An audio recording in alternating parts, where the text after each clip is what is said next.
Bob Chapman, the international forecaster, is coming up at the 8 after next hour. Former Congressman James Traficant will be with us another 5 minutes in the next hour, and he says he wants to come back. We really appreciate his courage. I've studied him. I've looked at what he's done.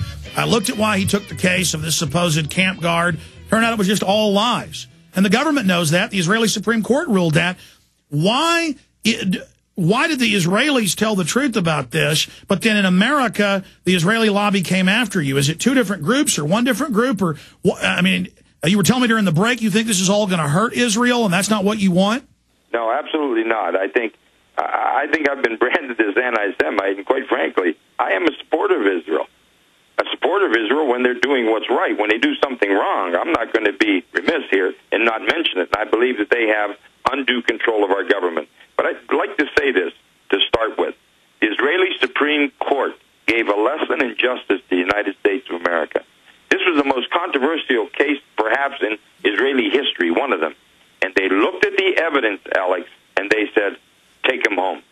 Now, what everybody doesn't know, Alex, is that our government went back and wanted Israel to prosecute Demjanjuk again on this other charge, and the Israeli Supreme Court would not allow it. So let's give kudos where it's due. Let's give it to Israel and their Supreme Court. Now, okay, so then how does the Supreme Court of Israel agree with you and the government files that prove it 100%? Why is AIPAC putting you in prison? Well, I think it's once you're targeted, and they fired a woman in 1990 or 1991. I don't know if you remember this, Alex. A top-ranking woman in the American-Israeli Public Affairs Committee, and she gave out their hit list of the politicians that they wanted to get rid of, and Jim Traficant was the #1 target in the world. And I think it was because the way I handled that case, no one would help me. And I went to the House floor, and I dramatically presented the case on behalf of Demjanjuk and his family. And I believe that I riled up many of the people, whether they felt that just the fact that I looked into this case, that no one should look into it. I had to have some anti-Semite blood. This is what they said. And now Germany's hauled this guy off who's on the death's doorstep. Yeah, I think they're holding and delaying this because I firmly believe that they do not want me over in Germany to speak out on this issue. I think they're holding this case up, holding that the old man will die over there. But what a shame. He was not guilty, Alex. Bottom line, and let me say this, when you allow one citizen's rights to be trampled, you endanger the rights of all Americans. And what the hell's wrong with us? What have we come to? What have we turned into here, Alex? Well, that's why I support you, because, I mean, I looked at the facts, and you've been persecuted a lot worse than Siegelman, and he's been vindicated. You've been vindicated as well, but not. What comes next? I mean, how do you go after these guys? Do you sue people? Do you call for new investigations? What do you do? I really don't have any strength to do that, but this fellow in Washington, D.C., this Richard Detour, may file suit. If he does, I will then back up into that suit as well, and it's going to be a long, hard struggle. But I think that there's so many revelations due that it's going to surprise an awful lot of people.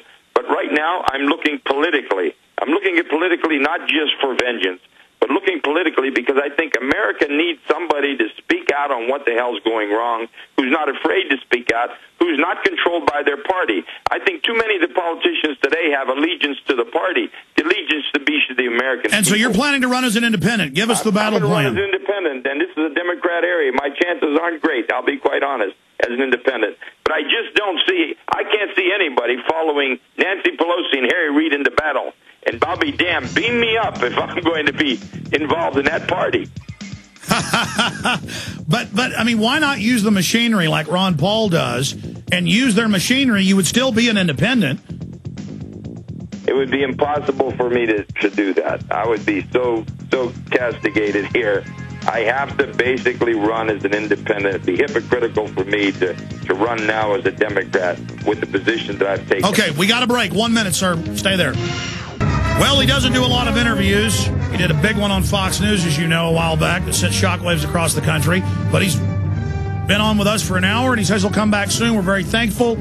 James Traficant, I was asking you during that 1 minute break, former congressman, other key points, and you brought up the fact that you have people in Washington that are telling you are being watched, and that there was a big secret investigation about the Demjanjuk case, but it was about how did Traficant get the info. Yes, when I brought him home, the big investigation didn't center about how they suborned perjury to ruin this man's life. And this was a capital offense. He's going to be put to death, Alex.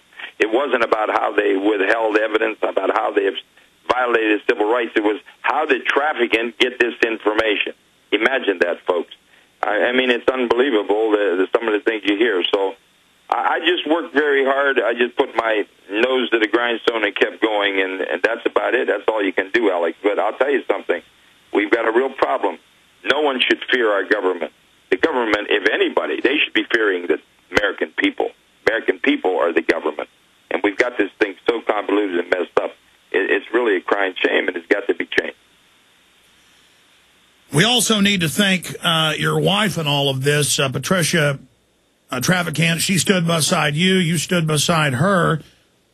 And for better and worse, and people, if they do write checks to try to get you guys back on your feet to the address, they need to address those. You were telling me to Patricia Traficant, 429 North Main Street, Poland, Ohio, 44514. Congressman, we've got about 3 minutes left, and you were going to give me a liner for the show about... Well, Alex, I've gotten volumes of mail all through the 7.5 years, and one of the reasons I got them is people followed my little 1-minute speeches.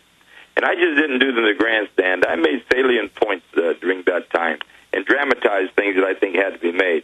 But I became known for the statement, beam me up. And basically I just said beam me up because there's no intelligent life here. But here's what I'd like to say to the Alex Jones show. You don't need to be beamed up. Jim Traficant doesn't need to be beamed up on Alex Jones' show because there is an intelligent audience there, and there is a message coming out that's educating that audience. And believe me when I say this, if more people were listening to Alex and could listen to Alex, I think you'd see a direct and intended change as some of these misdirected policies that are coming out of Washington, so misdirected and absurd that if you threw them at the ground, they'd probably miss. So there's no need to beam me up here in Austin, Texas. There's intelligent life in Austin, Texas. And before I leave again, I want to say, I don't know what happened to Chairman Archer, Bill Archer. But, Alex, I want you to run him down. I want you to find him. And I want you to say that Jim Traficant said thank you on behalf of the American people. Absolutely. We've got about a minute left here. What's the time frame for the election for people to start getting behind you in Ohio? Well, this means I'll be on the ballot in the November election, but I have to get signatures signed. I have to get petitions signed up until May the 3rd. I need a couple thousand signatures here, and it's going to be an uphill struggle. I'm not supported by any newspaper, any political party, any entity of anything, and it's an uphill struggle. But you know what? I've had it, and maybe get back to where we started. Well, the first thing we need, and we're going to get some domains and just give them to you to make sure whoever the volunteer is doesn't just get a domain and keep it. We've already grabbed some domains. We're going to give them to you. You need to get a volunteer to build you a nice website with PayPal buttons, the rest of it. Get everybody doing these petitions now because we do need you in Congress to counterbalance all the offshore corporate forces and others that are doing this. And thank you so much, former Congressman James Traficant, for your courage, and we're all praying for you, and we're glad they weren't able to kill you or break your will in prison, and it seems you've come out even stronger on the other side. Well, Alex, thank you for having me on your show. You've got a great show. You get a great message to the people. I think if I could leave anything there, I'd just say tune in to Alex's show, and I hope you get more coverage around the country. I think they need to hear a rational voice like yours. So thanks for having me, Alex, and good luck. Beam me up, but you don't need it down there in Texas. Thank you.